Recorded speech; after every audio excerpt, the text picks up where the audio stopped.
Everything is going well. Maybe too well. A new relationship that actually feels safe. A job opportunity you have worked toward for years. A moment of real happiness, unguarded and open. And then you do something to ruin it. You pick the fight that did not need to happen.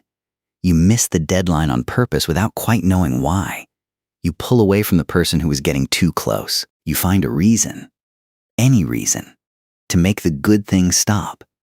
And afterward, sitting in the wreckage of something that did not have to end, you ask yourself the question that has no answer. Why do I keep doing this? This is not self-destruction, and it is definitely not proof that you do not deserve good things. The real answer is far stranger, because what looks like sabotage from the outside is something completely different from the inside. It is your oldest survival system doing the only thing it knows how to do: protect you. Let us go back, not to the last thing you ruined. Further, your brain did not evolve in a world where good things lasted. It evolved in a world where they did not, a world where abundance was temporary, where safety could vanish overnight, where trusting the wrong person or relaxing at the wrong moment could cost everything. In that environment, hope was a liability. Anticipating loss before it happened was not pessimism. It was strategy. The ancestor who enjoyed the good season without preparing for the bad one did not survive it. The ancestor who stayed alert, who questioned the safety, who kept one part of their nervous system braced for the fall, that is who you descended from. Your brain learned something across millions of years of that world.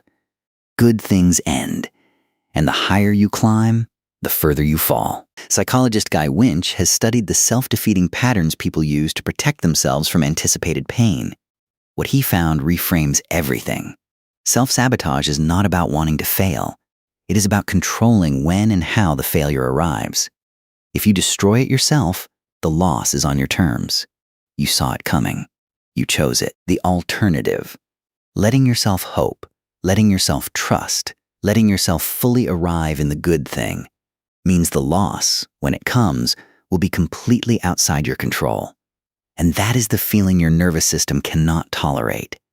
Psychologist Martin Seligman spent years studying what happens when living creatures learn that their actions have no effect on their outcomes. He called it learned helplessness. The discovery was simple and devastating. When you cannot control what hurts you, you eventually stop trying to control anything at all. Many people who self-sabotage are not afraid of failure. They are afraid of trying fully and still losing, because that outcome, genuine effort, real hope, complete investment, followed by loss anyway, is the one the nervous system has no defense against. So it engineers an exit before the exit can be forced on it. Here is where it becomes biological. When something good arrives in your life, your brain does not only register the good, it simultaneously begins calculating the threat. New relationship, threat of abandonment, new success, threat of exposure, of being seen as a fraud, of having further to fall. New happiness, threat of its ending. This is not negativity. It is a risk assessment system that never evolved an off switch. Neuroscientist Antonio Damasio spent decades studying how emotion and survival instinct shape decision-making. His research showed that the body responds to anticipated threat the same way it responds to real threat. The nervous system does not wait for the bad thing to happen. It begins mobilizing the moment the possibility of the bad thing becomes real. And the possibility becomes real the moment you have something worth losing. So the closer you get to something that matters, the louder the alarm becomes. Not because the thing is dangerous, because losing it would be. Your nervous system reads that alarm as a signal to act, and the action it knows best, the one it has rehearsed since before you could name what you were doing, is to create distance, manufacture conflict, build a reason to leave before you can be left. The tragedy is not that this system exists. It kept your ancestors alive in a world that was genuinely unsafe.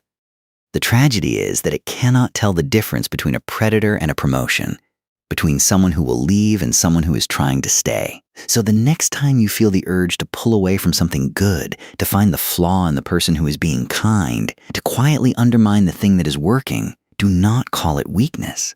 Call it what it is. An ancient brain in a frightened body doing the only thing it was ever taught to do, trying to make sure the fall never takes you by surprise.